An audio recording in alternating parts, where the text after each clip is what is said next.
Hai, perkenalkan, kami dari kelompok 4 mata kuliah Sistem Informasi Keperawatan, Fakultas Ilmu Kesehatan dan Pertanian, Unika Santo Paulus Ruteng. Oke, di video kali ini, kami ingin melakukan penyuluhan tentang Penkes pada ibu dengan keluhan anak mengalami diare. Sebelum lebih jauh, alangkah lebih baiknya kita mengetahui pengertian dari diare.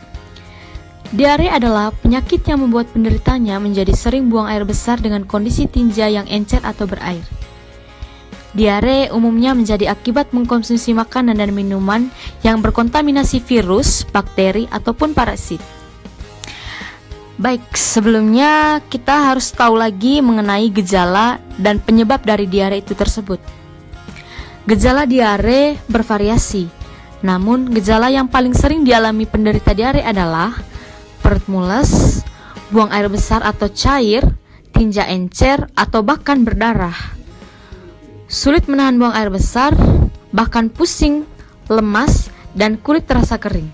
Tanda dan gejala diare pada anak bergantung pada penyebabnya. Diare pada anak umumnya disebabkan oleh infeksi seperti virus, bakteri, atau parasit.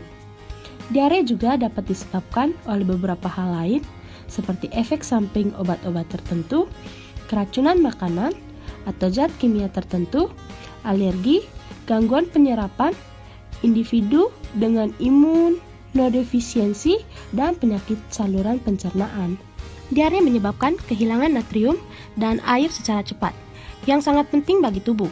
Jika air dan garam tidak digantikan dengan cepat, tubuh akan mengalami dehidrasi. Kematian terjadi jika tubuh anak kehilangan 10% cairan dalam tubuh. Anak-anak lebih rentan mengalami dehidrasi karena komposisi cairan tubuh yang besar, ginjal yang belum matang, dan ketidakmampuan untuk memenuhi kebutuhan mereka sendiri secara bebas. Oleh karena itu, perlu penanganan awal yang tepat pada diare untuk menurunkan angka kematian pada anak. Permasalahan kesehatan yang banyak terjadi pada anak-anak, salah satunya adalah diare.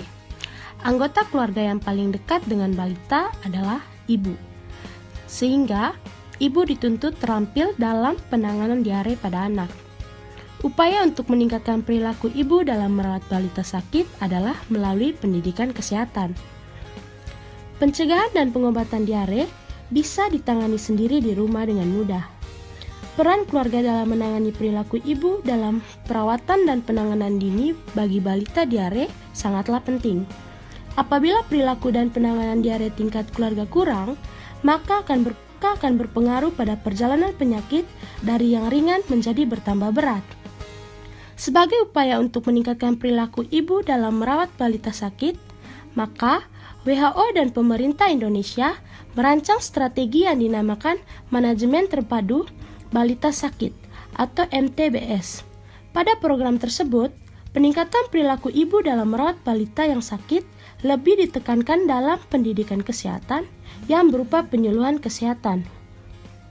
Penyuluhan kesehatan di sini merupakan suatu upaya untuk meningkatkan perilaku masyarakat yang kondusif untuk kesehatan. Artinya, penyuluhan kesehatan yang ditunjukkan untuk ibu dapat meningkatkan perilaku yang kondusif untuk kesehatan anaknya. Banyak kasus diare yang terjadi. Ibu atau pengasuh yang berhubungan erat dengan balita harus diberi pendidikan kesehatan tentang cara memberikan cairan dan obat di rumah dan kapan harus membawa kembali balita ke petugas kesehatan. Bagaimana sih cara pengobatan dan pencegahan diare? Pengobatan utama diare adalah untuk mencegah dehidrasi. Penderita dapat meminum cairan elektrolit untuk mengganti cairan tubuh yang hilang akibat diare. Selain itu, konsumsi makanan lunak, suplemen probiotik, dan obat anti diare yang bisa didapatkan di apotik juga disarankan untuk mempercepat pemulihan diare. Pada kondisi yang lebih serius, dokter akan memberikan obat-obatan seperti yang pertama, obat antibiotik, obat pereda nyeri, dan obat yang dapat memperlambat gerakan usus. Baik, sekian penyuluhan singkat dari kami mengenai Penkes pada ibu dengan keluhan anak mengalami diare. Semoga melalui kata-kata dan juga animasi yang kami tuangkan lewat video ini bisa bermanfaat bagi ibu-ibu di luar sana untuk lebih was-was dalam merawat anak dan juga menjaga kesehatan anak. Terima kasih, see you next video.